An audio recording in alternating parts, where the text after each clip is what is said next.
Bien-aimés frères et sœurs, la CAN est terminée.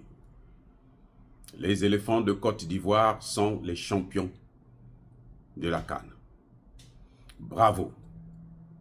Bravo à cette équipe qui avait quasiment tout le monde désespéré. Mais ils sont remontés et ils sont arrivés en finale et ils l'ont emporté face au Nigeria, 2-1. La Côte d'Ivoire est désormais le nouveau champion d'Afrique. Nous félicitons tous les joueurs de la Côte d'Ivoire et nous saluons tous les fans, tous les Ivoiriens et les Africains qui supportaient cette équipe. Mais en tant que docteur en sciences politiques, mon analyse va être purement politique entre deux équipes, la Côte d'Ivoire et le Congo démocratique. Vous vous souvenez, le Congo a de très bons joueurs d'ailleurs, et ils étaient très performants face au Maroc. Et puis, on a vu que c'était pas la finalité, c'était pas ça. Et pourtant, ils pouvaient faire mieux.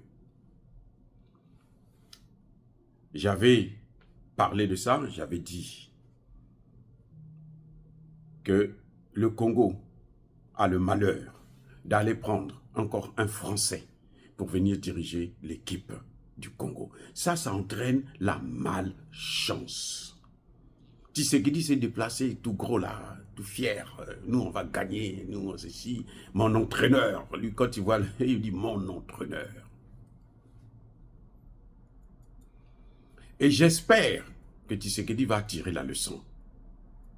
Parce qu'il y a deux mondes. Et pourtant, Tshisekedi, c'est un protestant, c'est un chrétien. C'est un chrétien. Mais il ne sait pas qu'il y a deux mondes. C'est écrit dans la Bible. Ce n'est pas moi qui le dis, c'est écrit dans la Bible. Il y a le monde visible et il y a le monde invisible.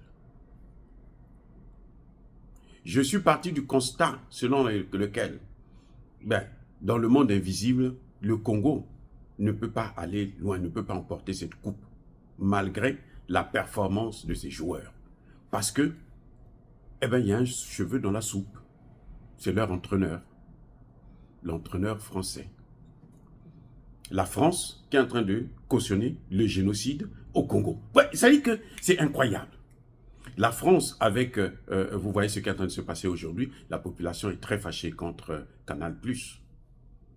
Ce n'est pas parce que le Congo a perdu le match contre la Côte d'Ivoire, mais parce que Canal+ continue de jouer le jeu de martyriser les Congolais, de tuer les Congolais. J'allais dire de supporter le génocide congolais.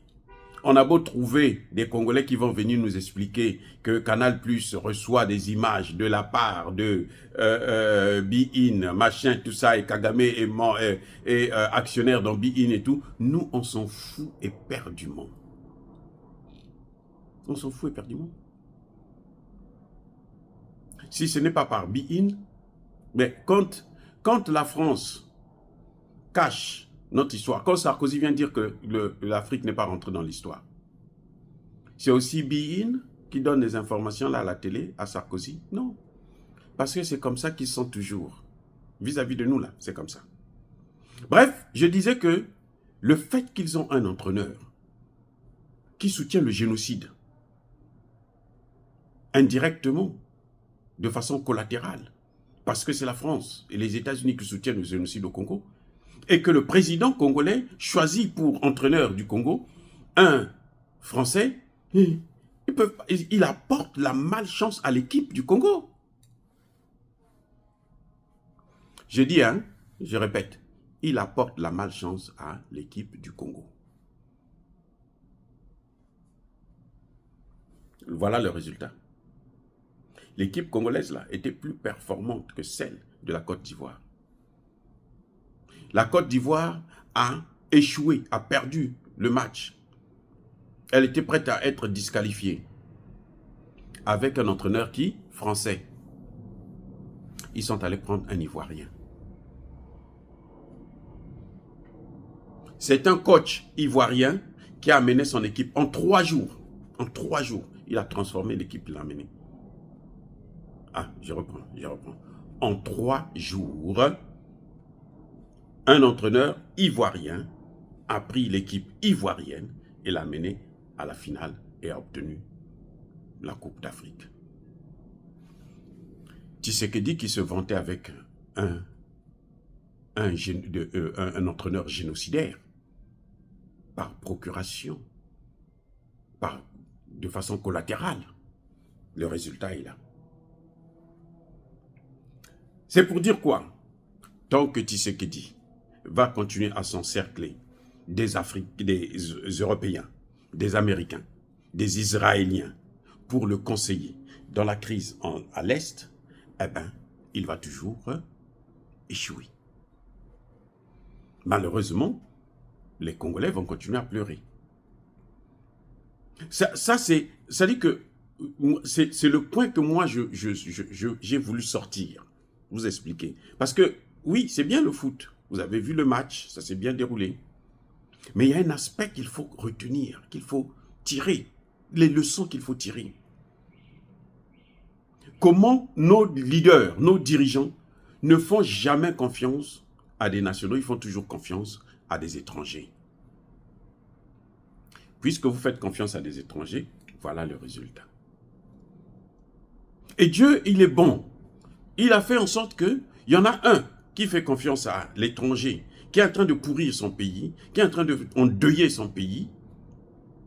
Il échoue. Et il y en a un autre qui va prendre.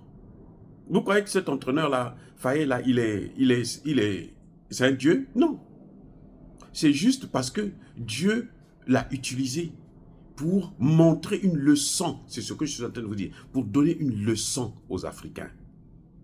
C'est valable pour la Côte d'Ivoire, c'est valable pour le Congo, c'est valable pour le Mali, c'est valable pour le Niger, c'est valable pour le Burkina Faso, c'est valable pour tous les pays africains. Depuis que le Mali, le Burkina Faso, le Niger ont décidé de couper le pont avec les Occidentaux, ceux ils nous ont pris en esclavage, nous ont colonisés, donné des fausses indépendances, recolonisés, néocolonisés, recolonisés, ces pays se portent beaucoup, beaucoup mieux. Que Tshisekedi tire la leçon. Les gars, qu'il tire la leçon. Il y a un aspect spirituel dans tout ça. Déjà la CAN, là, il y a tellement de magouilles, c'est la pourriture complète. Les gens ont organisé, pendant qu'ils organisaient la CAN, les Occidentaux, Français et Américains étaient en train de préparer des coups d'État en Afrique. Vous avez vu tous les changements, non? Le Sénégal, Burkina, les Chéchis, les tentatives. Donc, c'est parce que la CAN est déjà empoisonnée elle-même. Et vous ajoutez encore le poison parce que un dirigeant se lève, s'assoit, il réfléchit.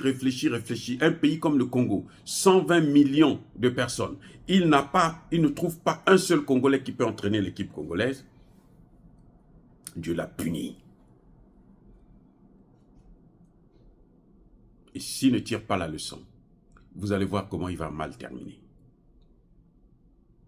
C'est la même chose pour la Côte d'Ivoire. Dieu merci que, au moins cet événement, moi je l'avais dit que le Congo là, on va voir, mais c'est une bonne équipe. Le fait qu'ils ont un entraîneur français, il ne peut qu'apporter la malchance à cette équipe. Voilà le résultat. Nous sommes ce que nous sommes. Il y a des escrocs, il y a des gens corrompus et autres, c'est vrai. Mais je préfère de loin faire confiance à un Africain. Vaut mieux aller prendre même un Rwandais, si c'est un bon entraîneur, vaut mieux aller prendre un Rwandais parce qu'au moins c'est un Noir. Bon, je sais que dans les circonstances actuelles, c'est pas possible. Mais c'est-à-dire que dans le cas extrême, là, au lieu d'aller prendre un Français, vaut mieux aller prendre un Rwandais. Alassane Ouattara était prêt à donner 1 milliard de francs CFA à un Français. Renard ou René ou je ne sais pas quoi, pour venir prendre l'équipe après leur défaite écrasante face à la Guinée. C'est le gars qui a refusé, dit non, moi je ne veux pas. Un Ivoirien a pris et l'a mis. Et c'est une leçon. C'est une grande leçon qu'on est en train de donner aux chefs d'État africains, aux dirigeants africains, aux leaders africains, qui passent tout leur temps. Et l'Ivoirien, il est payé peut-être 50 fois moins que le Français que Alassane Ouattara voulait prendre à la dernière minute. Et c'est lui qui est venu faire le... S'il avait pris le Français, là, ils allaient perdre, soit face au Congo, soit face au Nigeria, pour donner la leçon aux Africains. Apprenons à tirer les leçons. Oh, bien-aimés frères et sœurs, soyez bénis, abondamment bénis. Bravo encore pour les éléphants de Côte d'Ivoire. Que Dieu vous bénisse.